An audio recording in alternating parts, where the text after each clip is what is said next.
What are we waiting for? What are we looking for, Africa? Are we looking for mere charters conceived in the light of the United Nations example?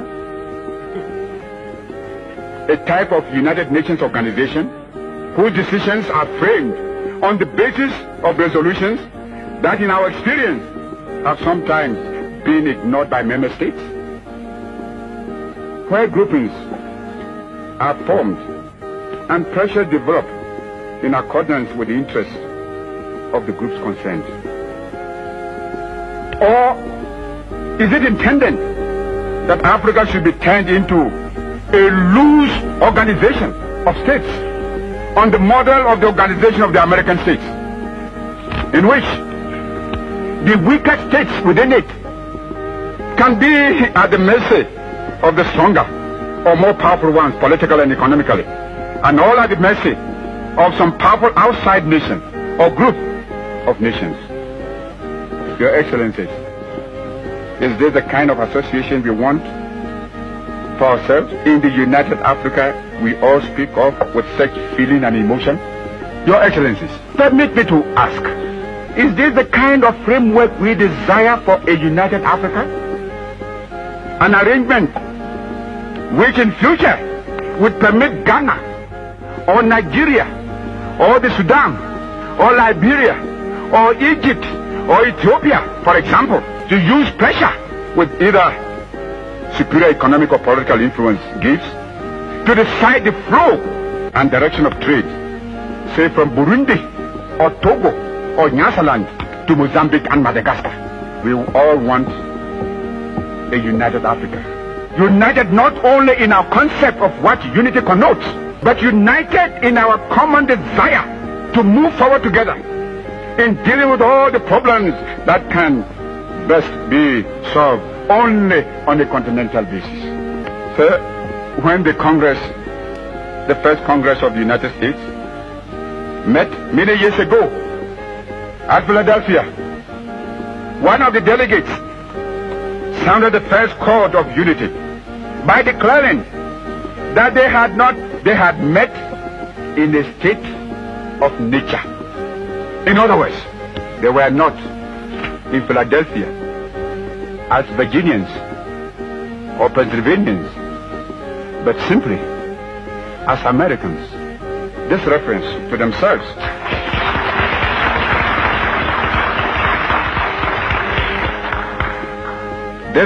to themselves as Americans was in those days a new and strange experience.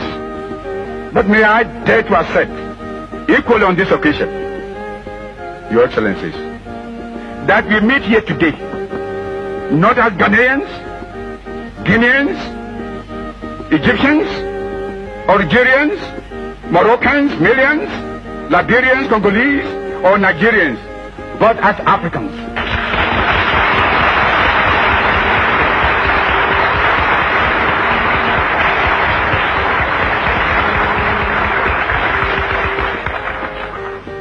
Africans united in our resolve to remain here until we have agreed on the basic principles of a new compact of unity among ourselves, with guarantees for us and our future, a new arrangement for continental government.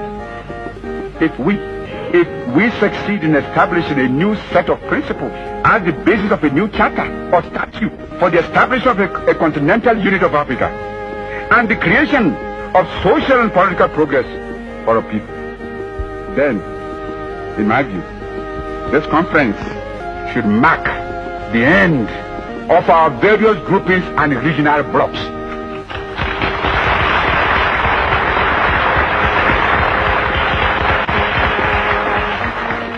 But if we fail and let this grand and historic opportunity slip by, then we shall give way to greater dissension and division among us, for which the people, the masses of the people of Africa, will never forgive us.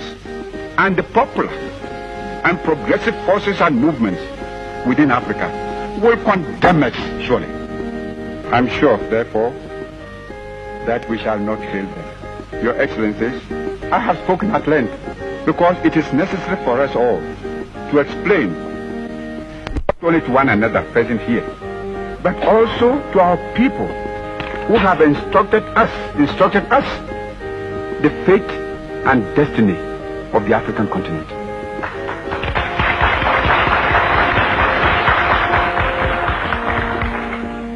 We must therefore not leave this place until we have set up an effective machinery for achieving African unity.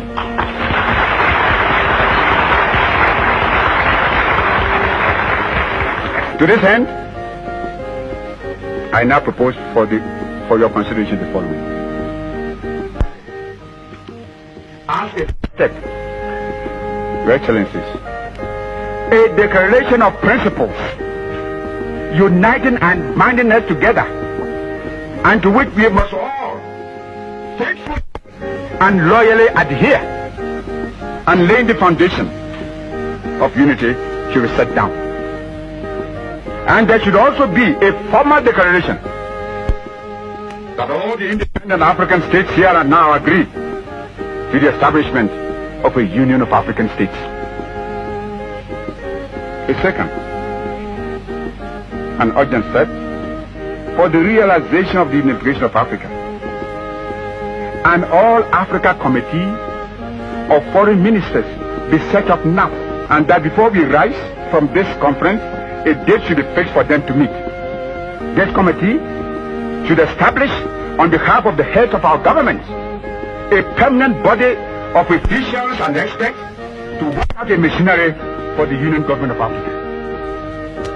This body of officials and experts should be made up of one or two of the best brains from each of the independent African states.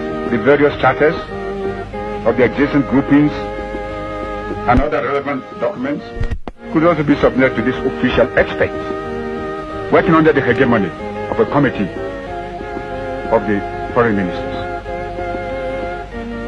And a presidium consisting of the heads of government of the independent African states should be called upon to meet and adopt a constitution and other recommendations which will launch the government of Africa. We must also decide on a location where this body of officials and experts will work as the new headquarters or capital of our union government.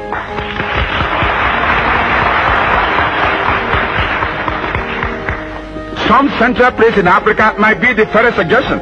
From my view, either at Bangui in the Central African Republic or in Libreville in the Congo.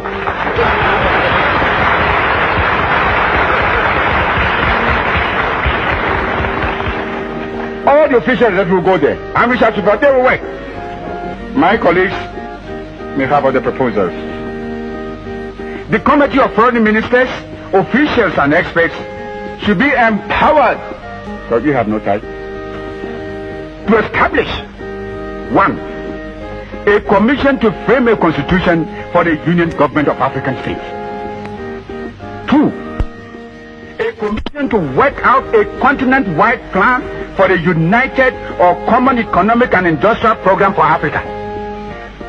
This plan should include for setting up a common market for Africa, an African currency, African monetary zone, an African central bank, a continental communication system. 3rd, a commission to draw up details for common foreign policy and diplomacy. A commission to produce plans for a common system of defense. A commission to make proposals for a common African citizenship. These commissions will report to the Committee of Foreign Ministers, who should in turn submit within 6 months of the conference their recommendation to the Presidium. The Presidium meeting in conference at the Union headquarters, whether it's at Bangui or Libreville, will consider and approve the recommendations of the Committee of Foreign Ministers. In order to provide funds immediately for the Committee of the Permanent Officials and Experts of the headquarters of the Union, I suggest that a special committee be set up now to work out a budget for this. Your Excellencies, with these steps, I submit, we shall be irrevocably committed to the road which will bring us to a union government of Africa. Only a united Africa with central political direction can successfully give effective material and moral support to our freedom fighters in Southern Rhodesia, Angola, Mozambique, Southwest Africa, Bechuanaland, Swaziland, Basutoland, Portuguese Guinea, etc., etc., and of course South Africa.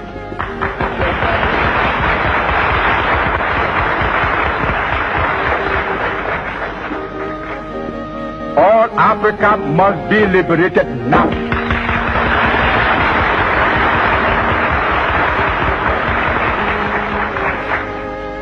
It is therefore imperative for us, here and now, to establish a liberation bureau for African freedom fighters.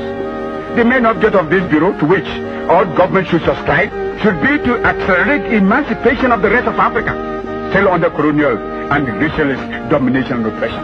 It should be our joint responsibility to finance and support this bureau. On their successful attainment of independence, these territories will automatically join our Union of African States and thus strengthen the fabric of Mother Africa. It's the only hope for them. Otherwise, when they become independent, where are they going? We shall live here, having laid the foundation of our unity. Your Excellencies, nothing could be more fitting than that the unification of Africa should be born on the soil of a state which stood for centuries as a symbol of African independence.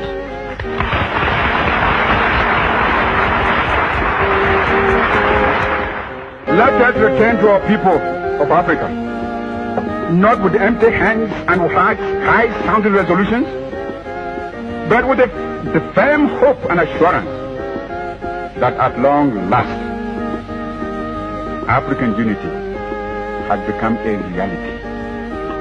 What brought all of you here? We shall thus begin the triumphant march to the kingdom of the African personality and to a continent of prosperity and progress, of equality and justice, and of work and happiness. This shall be our victory. Victory within a continental government of a Union of African States. This victory would give our voice greater force in world affairs and enable us to throw our weight more forcibly on the side of peace.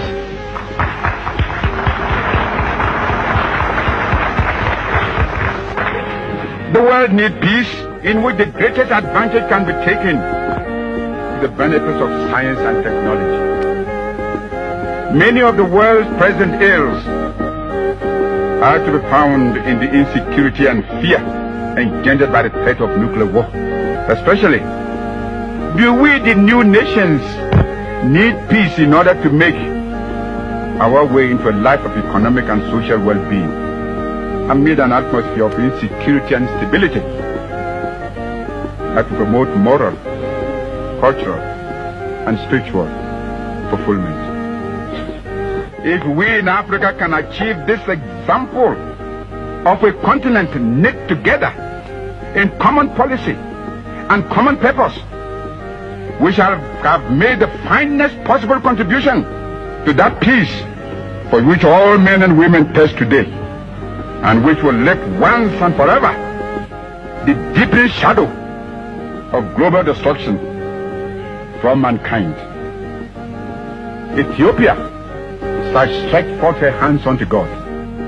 Africa must unite.